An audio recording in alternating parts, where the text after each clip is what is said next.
Hi friends, welcome to Salem Punita's Recipes. Hi friends, welcome to my channel. இன்னைக்கு நான் சிறுதானியத்தை வச்சு chicken biryani பண்ண போகிறேன். இதுக்கு என்னென்ன பொருட்கள் தேவை, எப்படி செய்கிறதுன்னு இந்த வீடியோக்குள்ளே போய் பார்ப்போம்.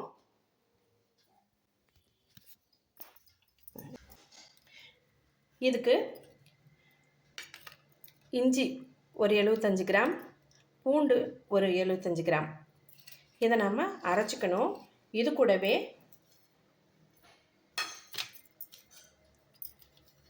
4 ஏலக்காய், சின்னதாக 2 பட்டை, 4 லவங்கம், ஒரு பிஞ்ச் அளவுக்கு ஜாதிக்காய். இது இந்த அளவுக்கு ஜாதி பத்திரி 2-3 இதழ் மட்டும் போட்டால் போதும். இது கூடவே ஒரு பிரிஞ்சி இலை, இதையெல்லாம் சேர்த்து நம்ம அரைச்சிக்கலாம். இஞ்சி பூண்டோடு சேர்த்து நம்ம இதை அரைச்சிக்கலாம். இப்போது தாளிப்புக்கு ஒரே ஒரு அன்னாசிப்பூ, ஒரு பிரிஞ்சி இலை, இதை நான் கட் பண்ணி வச்சுருக்கேன். ரொம்ப பெருசாக இருந்தால் ஒரே இடத்துலையே நின்றும். 2 மராட்டி மொக்கு, ஒரு கருப்பு ஏலக்காய், 4 லவங்கம், 2 ஏலக்காய், சின்னதாக 2 இந்த மாதிரி பட்டை, இவ்வளோ மட்டும் இருந்தால் போதும். இந்த பிரியாணிக்கு சின்ன வெங்காயம் மட்டும் இருந்தால் போதும். சின்ன வெங்காயம் ஒரு 1/2 கப் அளவுக்கு எடுத்துகிட்ருக்கேன். 5 பச்சை மிளகாய், ஒரு அரை மூடி எலுமிச்சம்பழம் இருந்தால் போதும். 1/4 கைப்பிடி அளவுக்கு புதினா, 2 டேபிள் ஸ்பூன் அளவுக்கு பொடியாக கட் பண்ணி வச்சுருக்கிற கொத்தமல்லி, இதுக்கு தேவையான அளவுக்கு உப்பு, 1 டீஸ்பூன் அளவுக்கு மிளகாத்தூள், 1/4 டீஸ்பூன் அளவுக்கு மஞ்சள் தூள். இதுக்கு சிக்கன் இந்த மாதிரி சின்ன சின்னதாக கட் பண்ணி போன்லெஸ்ஸாக வாங்கியிருக்கேன். ஏன்னா சிறுதானியம் அப்படிங்கிறதுனால நமக்கு போனோடு இருந்தால் அவ்வளோக்கா நல்லா இருக்காது. அதனால் போன்லெஸ் சிக்கனாக வாங்கிட்டு இந்த மாதிரி சின்ன சின்ன பீஸாக கட் பண்ணி வச்சுருக்கேன். நல்லா வாஷ் பண்ணி வச்சுருக்கேன். இதை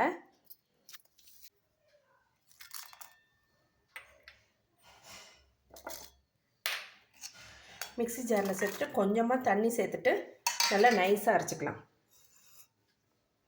நைஸாக அரைச்சாச்சு. இதை நம்ம ஒரு பிளேட்டில் எடுத்து வச்சுக்கலாம். 75 ml எண்ணெய் சேர்த்துக்கலாம். ஏன்னா சிக்கன் 1/2 கிலோ, அதே மாதிரி நம்ம எடுத்துருக்கிற சிறுதானியம் அதுவும் 400 கிராம், அதனால் 75 ml எடுத்தால் போதும். இது சாமை, இதை நான் ஆர்கானிக் ஷாப்பில் வாங்கிட்டு வந்திருக்கேன். இதை 1 மணி நேரம் ஊற வச்சுட்டு நல்லா வடிகட்டி வச்சுருக்கேன். இந்த மாதிரி நல்லா சுத்தமாக கழுவிட்டு 1 மணி நேரம் ஊற வச்சுட்டு நான் நல்லா வடிகட்டி வச்சுருக்கேன். இதை வச்சு இப்போ நம்ம சூப்பராக ஒரு பிரியாணி பண்ணலாம். மசாலாலாம் இப்போ சேர்த்துக்கலாம். சின்ன வெங்காயம்,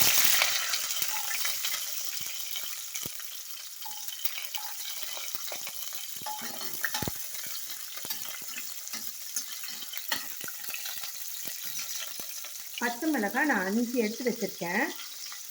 இப்போ நான் 2 கப் அளவுக்கு எடுத்திருக்கேன். 200 கிராம் கப்பில் 2 கப் எடுத்திருக்கேன். 5 போட்டுட்ருக்கேன். இப்போ இந்த மாதிரி கட் பண்ணி வச்சுக்கணும். நாம் இல்லைன்னா எண்ணெயில் போட்டால் மூஞ்சிலேயே தெரிக்கும். இப்போ இதையும் சேர்த்துக்கலாம்.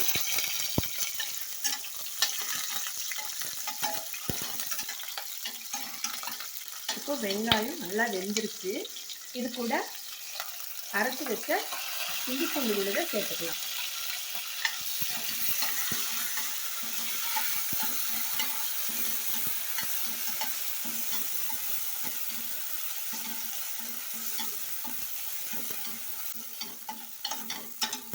இது பச்சை வாசனை இப்போ போயிடுச்சு. இது கூடவே மஞ்சள் தூள், மிளகாத்தூள் இதை சேர்த்துட்டு சும்மா 1 நிமிஷம் வதக்கினா போதும். வதக்கிட்டு நம்ம சிக்கனை சேர்த்துக்கலாம். 1/2 கிலோ சிக்கன் இதை சேர்த்துக்கலாம். இது கூடவே நம்ம உப்பு சேர்த்துக்கலாம். உப்பு வந்து 2 டீஸ்பூன் அளவுக்கு சேர்த்துக்கலாம்.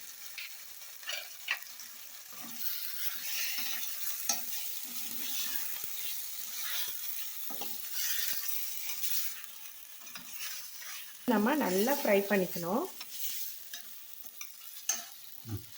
இதுக்கு நம்ம தயிர்லாம் சேர்த்த வேண்டியதில்லை. தயிர் சேர்த்த வேண்டாம், தக்காளியும் சேர்த்த வேண்டாம். புளிப்பு சுவை அதிகமாக தேவையில்லை. நம்ம ஒரு அரை மூடி எலுமிச்சம்பழம் சேர்த்துனாவே போதுங்க. புதினா, கொத்தமல்லி தழையும் சேர்த்துக்கலாம். நல்லா ஒரு 5 நிமிஷம் வதக்கலாம். அப்போ தான் இந்த மசாலா இந்த சிக்கனோட சேர்ந்து ஃப்ளேவர்ஃபுல்லாக இருக்கும். சிக்கன்லேயும் நல்லா இறங்கி சாப்பிட்றப்ப நல்லாயிருக்கும். மிக்ஸி ஜாரை வாஷ் பண்ணிவிட்டு இந்த அளவுக்கு கொஞ்சமாக தண்ணி சேர்த்துட்டு நம்ம ஒரு 5 நிமிஷம் வேக வைக்கலாம். வேகிறப்ப சிக்கன் இருந்தும் தண்ணி வரும். அதெல்லாம் பார்த்துக்கிட்டு தான் நம்ம தண்ணி சேர்த்தணும். இப்போது பச்சடி எப்படி செய்கிறதுன்னு ஒரு சிலருக்கு பச்சடி எப்படி செய்கிறதுன்னு தெரியாது.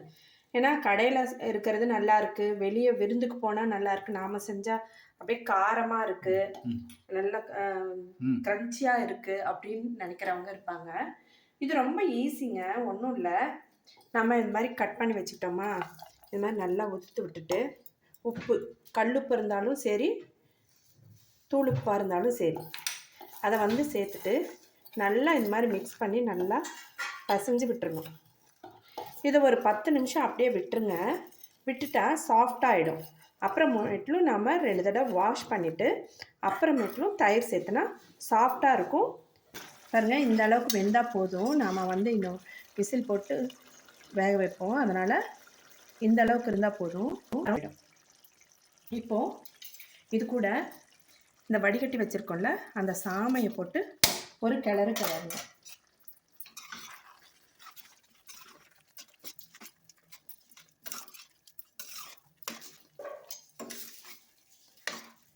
கிளறிட்டு நான் சுடு தண்ணி வச்சுருக்கேன்.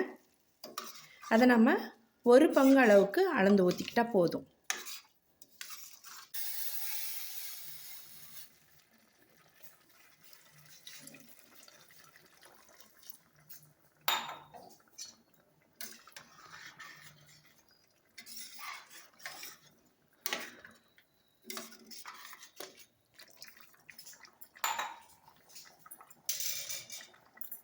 இப்போ இது கூட எலுமிச்சம்பழமும் பிழிஞ்சு விட்டுக்கலாம்.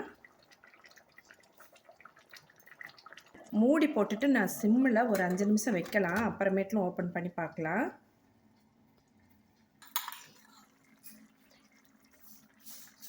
இது கூட 1 டேபிள் ஸ்பூன் அளவுக்கு நெய் சேர்த்துக்கலாம்.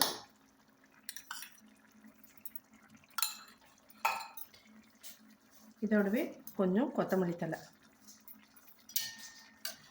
பாருங்கள், இந்த அளவுக்கு கரெக்டாக சுண்டிருச்சு தண்ணி. இப்போ நான் இதுக்கு 1 பங்கு அளவு கூடயும் தண்ணி ஊற்றல. 2 கப்பு அரிசி 1.5 டம்ளர் தான் நான் வந்து தண்ணி ஊற்றினேன்.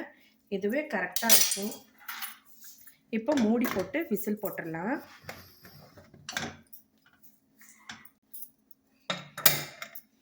எப்போவுமே நம்ம குக்கரில் செய்கிறப்ப ஹையில் வச்சு ஒரு விசில் விட்டுட்டு சிம்மில் வச்சு 5 நிமிஷம் விட்டாவே போதும். கரெக்டாக வந்து டம் ஆயிடும். இப்போ பாருங்க, சாஃப்டாக ஆயிடுச்சு. குடிக்கிற தண்ணி ஊற்றி வாஷ் பண்ணணும். நம்ம டேப் வாட்டரை யூஸ் பண்ணக்கூடாது. பச்சடிக்கு தயிர் எடுத்து வச்சுருக்கேன்.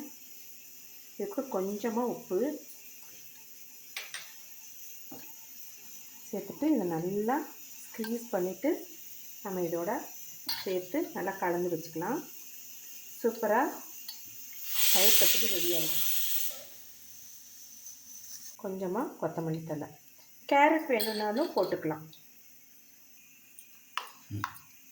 பாருங்கள், சூப்பராக தயிர் பச்சடி ரெடி. நல்லா வாசமாக இருக்குது. இவ்வளோதாங்க தயிர் பச்சடியோட ரகசியம். எவ்வளோதான். எடுத்து பார்க்கலாம். கரெக்டாக வெந்திருக்குங்க. கரெக்டாக வந்திருக்கு பாருங்கள். உதிர் உதிராக வந்திருக்குங்க. சூப்பராக வந்திருக்குங்க.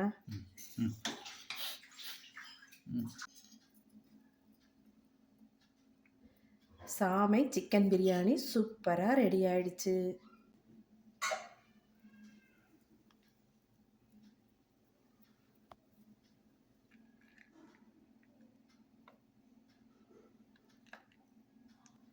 நல்லா சூப்பராக உதிர் உதிராக இருக்குங்க. நல்லா வெந்திருக்கு. இதோட தயிர் பச்சடி, எக்கு வச்சுக்கலாம். நமக்கு தேவைன்னா கிரேவியும் வச்சுக்கலாம்.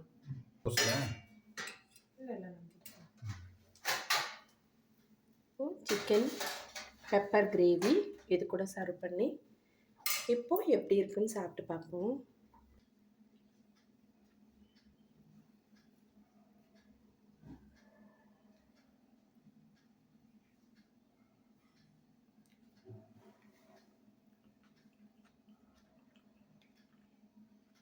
அட்டகாசமாக இருக்குங்க. ரொம்ப ஆசமாக இருக்குங்க. நம்ம அப்போல்லாம் சாப்பிடுவோம்ல பழைய பிரியாணி, அந்த மாதிரி டேஸ்ட்டில் சூப்பராக இருக்குது. இதை நீங்கள் வீட்டில் செஞ்சு பாருங்கள். செஞ்சு கண்டிப்பாக சாப்பிட்டு பாருங்கள். கண்டிப்பாக இதை செய்யுங்க. ரொம்ப ரொம்ப நல்லா இருக்குது. நீங்கள் என்னடா இப்படி சொல்கிறாங்களேன்னு பார்ப்பீங்க. நீங்கள் சாப்பிட்டு பார்த்தா தான் தெரியும். நான் சொல்கிற இந்த அளவில் மட்டும் நீங்கள் மெயின்டைன் பண்ணுங்கள். ரொம்ப ரொம்ப சூப்பராக இருக்குங்க. வீட்டில் நீங்கள் செஞ்சு பார்த்துட்டு எப்படி இருக்குன்னு கமெண்ட் பாக்ஸில் கமெண்ட் பண்ணுங்கள். இந்த வீடியோ உங்களுக்கு ரொம்ப ரொம்ப யூஸ்ஃபுல்லாக இருந்திருக்குன்னு நினைக்கிறேன். இந்த வீடியோ உங்களுக்கு பிடிச்சிருந்தா தயவுசெய்து ஒரு லைக் கொடுங்க. சப்ஸ்கிரைப் பண்ணாதவங்க சப்ஸ்கிரைப் பண்ணுங்கள். உங்கள் ஃப்ரெண்ட்ஸ் அண்ட் ரிலேட்டிவ்ஸ்க்கு ஷேர் பண்ணுங்கள். இன்னொரு யூஸ்ஃபுல்லான வீடியோவில் மீட் பண்ணுவோம். தேங்க்யூ ஃபார் வாட்சிங்.